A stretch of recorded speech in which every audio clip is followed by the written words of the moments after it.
नमस्कार दोस्तों, DHP news channel में आपका हार्दिक स्वागत है। हिमाचल प्रदेश के आज के मुख्य समाचार आपको विस्तार पूर्वक बताएंगे। खबरों की शुरुआत करने से पहले आप सभी से निवेदन है कि डीएचपी न्यूज को सपोर्ट करने के लिए आप मेंबरशिप ज्वाइन करें। आपके सपोर्ट से हमें और बेहतर कंटेंट बनाने और आप तक सही खबरें पहुंचाने का मौका मिलेगा। तो पेश हैं आज के मुख्य समाचार।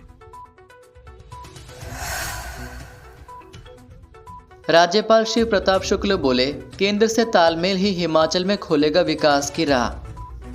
राज्यपाल श्री प्रताप शुक्ल ने कहा कि केंद्र सरकार से हिमाचल सरकार का तालमेल ही यहां विकास की राह खोल सकता है। हिमाचल सरकार के आपदा पर मदद नहीं देने के मामले में उन्होंने कहा कि केंद्रीय टीम का आंकलन और राज्य सरकार की ओर से दिए वक्तव्य का आंकलन कुछ और था। अगर ऐसी कोई बात है तो राज्य सरकार को नई दिल्ली जाना चाहिए और केंद्र सरकार से बात करनी चाहिए। केंद्र हिमाचल की अनदेखी नहीं करेगा। अगर कहीं गलतफहमी होती है तो उसे बैठकर दूर करना चाहिए, केवल कह देने से ही नहीं होगा। उन्होंने कहा कि प्रदेश के मंत्रियों को केंद्रीय मंत्रियों से वार्ता अपने विभाग के संदर्भ में करनी चाहिए। शुक्ल बोले, मेरी भी कहीं आवश्यकता होती है तो मैं भी बात करूंगा। मंगलवार को अपने कार्यकाल के 2 वर्ष पूरे होने पर शुक्ल ने राजभवन में कॉपी टेबल बुक का लोकार्पण करने के बाद पत्रकार वार्ता की। शुक्ल ने कहा कि वह यह कह सकते हैं कि केंद्र से बजट में हिमाचल प्रदेश को भरपूर पैसा दिया गया है। राज्य सरकार को अपने अंशदान पर ध्यान देना चाहिए। केंद्रीय विश्वविद्यालय के लिए 250 करोड़ से ऊपर बजट आया है। यह नहीं कहा जा सकता है कि केंद्र सरकार ने कोताही की है। आपस में तालमेल जरूरी है। भारतीय टीम का हिस्सा बनी मनाली की जन्नत एशियन अल्पाइन स्कीइंग प्रतियोगिता में दिखाएगी जौहर। ऊजी घाटी के गोशाल गांव की जन्नत ठाकुर ने भारतीय टीम का हिस्सा बनकर मनाली का नाम रोशन किया है। वह 33वीं एशियन अल्पाइन स्कीइंग प्रतियोगिता में भारतीय जूनियर टीम में देश का प्रतिनिधित्व करेंगी। यह प्रतियोगिता 19 फरवरी से 2 मार्च तक बीजिंग, चीन के यानकिंग में आयोजित की जाएगी। जन्नत गोशाल गांव के राकेश ठाकुर और उषा ठाकुर की बेटी हैं। उन्हें इस प्रतियोगिता में भाग लेने के साथ साथ विशेष प्रशिक्षण भी मिलेगा। जन्नत पहले भी 2023 में दक्षिण कोरिया में भारत का प्रतिनिधित्व कर चुकी हैं और दुबई में FIS रेस में भी हिस्सा ले चुकी हैं। वह नेशनल विंटर गेम्स में रजत पदक भी जीत चुकी हैं। मानव भारती विश्वविद्यालय की BA और LLB की डिग्री निकली फर्जी, कालका निवासी आरोपी के खिलाफ मामला दर्ज। मानव भारती विश्वविद्यालय से ली गई BA और LLB की डिग्री फर्जी निकली है। पुलिस ने जांच के बाद कालका निवासी एक व्यक्ति के खिलाफ केस दर्ज कर लिया है। आरोपी को पुलिस के समक्ष पेश होने के लिए कहा गया है।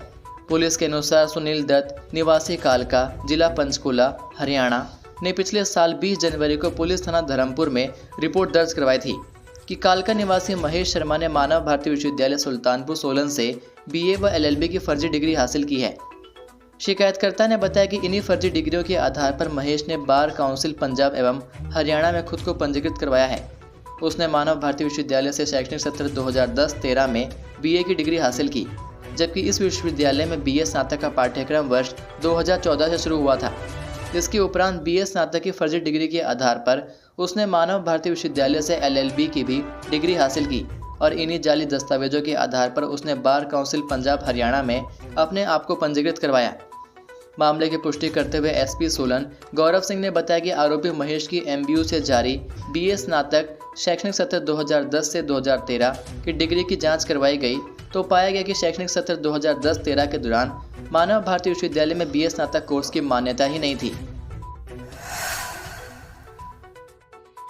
हिमाचल प्रदेश में मौसम बिगड़ने के आसार, कई भागों में भारी बारिश बर्फबारी का अलर्ट। हिमाचल प्रदेश में लंबे समय बाद सूखे का दौर टूटने की उम्मीद जग गई है। मौसम विज्ञान केंद्र शिमला ने बुधवार और वीरवार को प्रदेश भर में बारिश और बर्फबारी के साथ बिजली गिरने का येलो अलर्ट जारी किया है। पश्चिमी विक्षोभ के चलते मौसम में यह बदलाव आएगा। हालांकि इसके बाद 21 से 24 फरवरी तक उच्च पर्वतीय कुछ इलाकों को छोड़कर ज्यादातर मौसम साफ रहने का पूर्वानुमान है। हिमाचल प्रदेश में लंबे समय से किसान बागवान बारिश का इंतजार कर रहे हैं। शिमला शहर में इस सीजन का अभी तक बड़ा हिमपात नहीं हुआ है। गेहूं की फसल बारिश न होने से पीली पड़ने लगी है।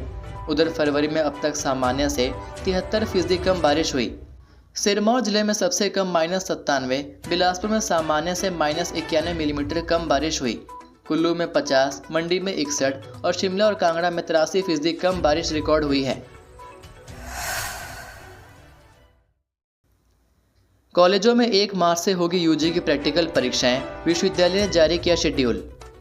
हिमाचल प्रदेश विश्वविद्यालय ने स्नातक डिग्री कोर्स की प्रैक्टिकल परीक्षाओं का शेड्यूल जारी कर दिया है। कॉलेज स्तर पर बीए, बीएससी और बीकॉम की प्रैक्टिकल परीक्षाएं 1 से 15 मार्च के बीच आयोजित की जाएंगी। कॉलेज अपने स्तर लैब सुविधा समेत एग्जामिनर की उपलब्धता को देखते हुए परीक्षा का संचालन करेंगे। विश्वविद्यालय की ओर से सभी संबद्ध कॉलेजों का परीक्षाओं के संचालन को लेकर आवश्यक दिशा निर्देश जारी कर दिए गए हैं। हिमाचल विश्वविद्यालय संबद्ध कॉलेजों में यूजी की पढ़ाई कर रहे करीब 1 लाख विद्यार्थी 20 मार्च से संभावित वार्षिक परीक्षाओं में अपीयर होंगे। इससे पहले विद्यार्थियों को प्रैक्टिकल परीक्षाएं देनी होंगी। प्रैक्टिकल परीक्षाओं को लेकर जारी निर्देशों के अनुसार 15 मार्च तक हर हाल में परीक्षाएं करवानी होंगी। फिर गरमाया संजौली मस्जिद मामला, 15 दिन का अल्टीमेटम, बड़े आंदोलन की चेतावनी। संजौली में मस्जिद की 2 अवैध मंजिलों को गिराने के मामले में वक्फ बोर्ड की बहानेबाजी से लोगों का गुस्सा मंगलवार को फूट पड़ा। सिविल सोसाइटी संजौली ने नगर निगम आयुक्त से मुलाकात कर उन्हें कोर्ट के फैसले पर अमल करने और अगले 15 दिन में अवैध निर्माण को गिराने का अल्टीमेटम दिया है।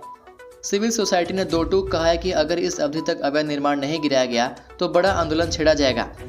संजौली सिविल सोसाइटी के सह संयोजक विजय शर्मा और मीडिया प्रभारी विकास थापटा ने कहा कि 4 महीने पहले नगर निगम आयुक्त की अदालत ने फैसला दिया था कि 2 अवैध फ्लोर को हटाया जाए। इसके लिए 2 महीने का वक्त दिया गया था। नगर निगम शिमला आयुक्त अदालत ने यह भी कहा था कि अगर मस्जिद कमेटी खुद अवैध निर्माण नहीं हटाती है तो नगर निगम शिमला से हटाएगा और फिर इसकी वसूली संजौली मस्जिद कमेटी से की जाएगी। विजय शर्मा ने कहा कि अब तक अवैध निर्माण हटाने का काम 15% तक भी पूरा नहीं हुआ है। विजय शर्मा ने कहा कि अपने ही फैसले पर नगर निगम शिमला की ओर से कोई ध्यान नहीं दिया जा रहा है। ऐसे में उन्होंने मांग की है कि जल्द से जल्द पूरे मामले का निपटारा किया जाए। संजौली सिविल सोसाइटी के सह संयोजक विजय शर्मा ने कहा कि अगर नगर निगम शिमला 15 दिनों के भीतर इस पूरे मामले पर कार्रवाई नहीं करता है तो आने वाले वक्त में बड़ा आंदोलन किया जाएगा। उन्होंने कहा कि पहले संजौली सिविल सोसाइटी संजौली में बाजार को बंद करेगी। अगर तब भी मांग नहीं मानी गई तो बड़े आंदोलन का रुख अख्तियार किया जाएगा। भानुपल्ली बिलासपुर रेल लाइन के लिए दिल्ली आए सुक्खू और जयराम। केंद्रीय रेल राज्य मंत्री रवनीत सिंह बिट्टू ने भानुपल्ली बिलासपुर रेल लाइन के मामले को सुलझाने के लिए सीएम सुखविंदर सिंह सुक्खू और हिमाचल में नेता प्रतिपक्ष जयराम ठाकुर को साथ आने की सलाह दी है। उन्होंने मंगलवार को शिमला में मीडिया से चर्चा के दौरान कहा कि दोनों नेताओं को साथ मिलकर दिल्ली आना चाहिए। रवनीत सिंह बिट्टू ने हालांकि यह आरोप भी लगाया कि भानुपल्ली बिलासपुर रेल लाइन के लिए सुक्खू सरकार ने 220 करोड़ रुपए का अपना हिस्सा नहीं दिया है। उन्होंने कहा कि कॉस्ट शेयरिंग को लेकर पहले से हिमाचल सरकार ने समझौता कर रखा है और ऐसे अपनी हिस्सेदारी देने से सरकार नहीं मुकर सकती। रेलवे बोर्ड के चेयरमैन ने इसे लेकर सरकार को पत्र लिखा है। पुलिया के नीचे अज्ञात महिला का निवस्त्र शव मिलने से सनसनी। जिला ऊना के अम्बोटा सड़क पर स्थित एक पुलिया के नीचे अज्ञात महिला का शव निवस्त्र हालत में मिला है। मृतक का चेहरा बुरी तरह से बिगड़ चुका है और शव में कीड़े चल रहे हैं। बहरहाल गगरेट पुलिस ने हत्या का मामला दर्ज कर शव के पोस्टमार्टम की कार्रवाई शुरू कर दी है। जानकारी के मुताबिक मंगलवार सुबह अम्बोटा मार्ग के समीप कुछ स्थानीय लोग जंगल में घास काटने गए। इस दौरान ग्रामीणों को बदबू आई। जब मार्ग के नीचे बनी पुलिया में देखा तो महिला निर्वस्त्र हालत में थी। सूचना के बाद मौके पर पहुंची पुलिस ने पाया एक महिला का निवस्त्र अवस्था में शतविक्षत शव पड़ा मिला। महिला का चेहरा बुरी तरह से बिगड़ चुका था और चेहरे पर कीड़े चल रहे हैं। माना जा रहा है कि महिला से दुष्कर्म के बाद मौत के घाट उतारा गया है। टीएसपी डॉक्टर वसुधा सूद ने इसकी पुष्टि करते हुए बताया कि पुलिस ने हत्या का मामला दर्ज कर लिया है और साक्ष्य एकत्रित करने के लिए आरएफएसएल की टीम को घटनास्थल पर बुलाया गया। ये थे आज के मुख्य समाचार। हिमाचल प्रदेश की बड़ी खबरें रोजाना जानने के लिए सब्सक्राइब कीजिए DHP न्यूज़ चैनल को और बेल आइकन पर क्लिक करें, जिससे आपको प्रदेश की बड़ी खबरें हमारे द्वारा मिलती रहें। वीडियो को लाइक और शेयर ज़रूर कीजिए और आप हमारी वीडियो कौन से शहर से देख रहे हैं नीचे कमेंट करके ज़रूर बताइए। वीडियो में अंत तक बने रहने के लिए आपका बहुत बहुत धन्यवाद। जय हिंद, जय भारत, जय हिमाचल।